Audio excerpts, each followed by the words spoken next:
Inilatag ni Pangulong Ferdinand Marcos Jr. ang mga pangunahing tagumpay, issue at plano ng kanyang administrasyon sa ika-4 na State of the Nation Address na ginanap sa Batasang Pambansa. Alamin ang mga detalye mula kay Creseline Catarong live. Creseline, magandang gabi.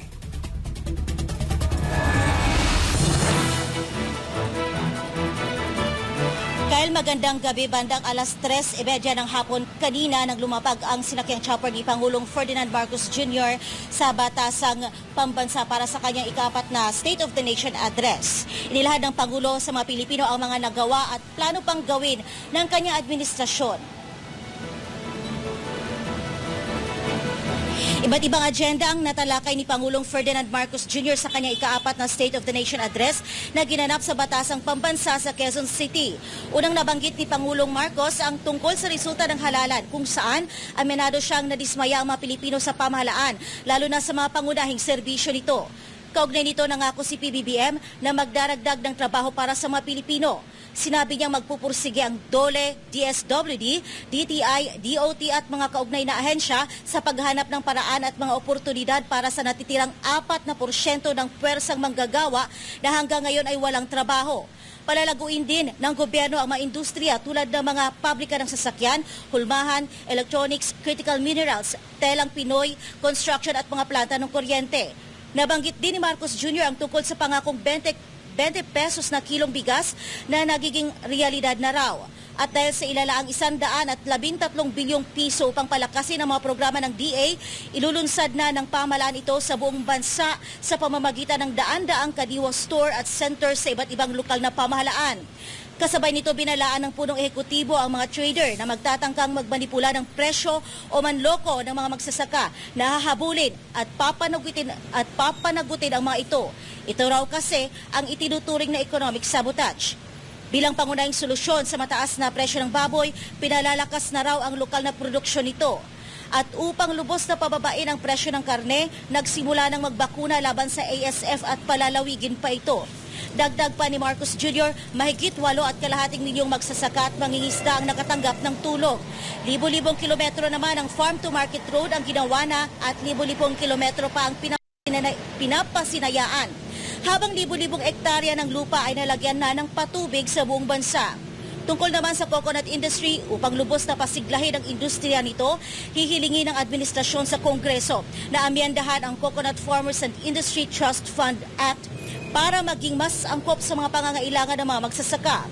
Samantala, kasalukuyang pinapabilis ng Department of Agrarian Reform ang pamamahagi ng mga CLOA at ng mga e-titles, pati na rin ang mga certificates of condonation with release of mortgage bilang patunay na wala ng utang ang mga benepisyaryo ng agrarian reform. Nabanggit naman ni Marcos Jr. ang mga problema sa enerhiya na damang-dama ng bawat Pilipino, kagaya ng 3 milyong kabahayan na wala pang kuryente, palagi ang brownout at ang mataas na presyo ng kuryente. Kaya binibilisan na anya na mabigyan ng koneksyon at pinapalakas palalo ang kakayahan ng bansa sa paggawa ng kuryente. Para lalo pang makatipid ang mga kababayan at maipagbili ang anumang sobrang kuryente nila, isusulong na ng Department of Energy ang net metering program at pabibilisin din ng ERC ang proseso ng pag-aproba nito. Ipinag-utos ni Marcos Jr. sa DOE, NEA at ERC na pabalikin sa normal ang serbisyo ng kuryente sa Siquijor bago matapos ang taon. Binigyang diin din ng Pangulo na hindi na dapat ito maulit muli at dapat maimbestigahan ang naging kapabayaan dito at ang iba pang mga katulad na kaso sa buong bansa. Sa iba pang paksa, sabi ni Marcos Jr., maraming natatanggap ang gobyerno na reklamo na hindi man lang daw umaabot ang tubig sa kanila. Sa lawak ng reklamo, lampas 6 na milyong consumer sa buong bansa ang kasalukuyang naapektuhan. Kaya't ginagawaan niya ng luwa ngayon ang mga mabisang hakbang laban sa palpak na serbisyo ng mga water districts at kanilang mga joint venture partners. Sa sektor naman ng edukasyon, puspusa na raw inaayos at pinapaganda ang sistema nito. Ngayong taon, sinimula na ang Academic Recovery and Accessible Learning o ARAL program at pinalalakas din ang Early Childhood Care and Development.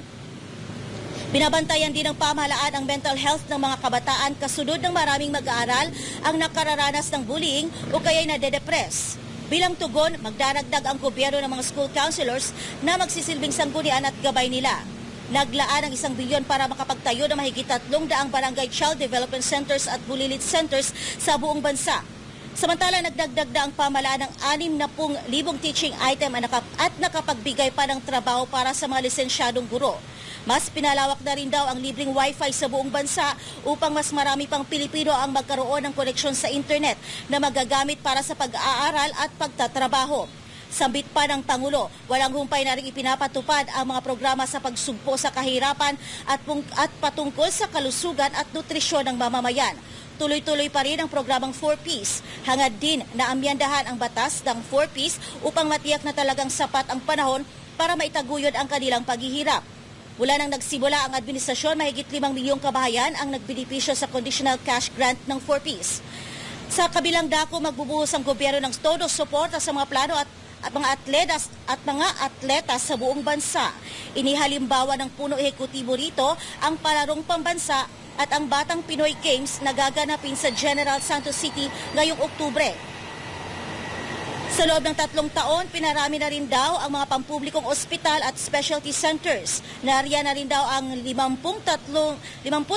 bukas centers sa 32 lalawigan sa bansa. Nabanggit din ni Marcos Jr. ang mga bagong serbisyo at programa ng PhilHealth. Natalakay din sa SONA na aasahan ng mga Pilipino ngayon na magpapatuloy ang malawakang programang pang-infrastruktura ng administrasyon tulad ng madaan, tulay, tren, paliparan, pantalan, patubig at murang pabahay. Ang dating 2% diskwento sa LRT at MRT para sa PWD sa senior at sa estudyante ay itinaas na sa 50% na diskwento. Samantala, ibinida ni PBBM ang 5-minute response ng Philippine National Police habang sinabi niyang ang pagpapalakas sa hanay ng PNP at AFP ay patuloy na tinututukan ng Marcos administration. Tungkol naman sa mga responsable sa pagkawala ng mga sabungero ay hahabulin at papanagutin ng pamahalaan.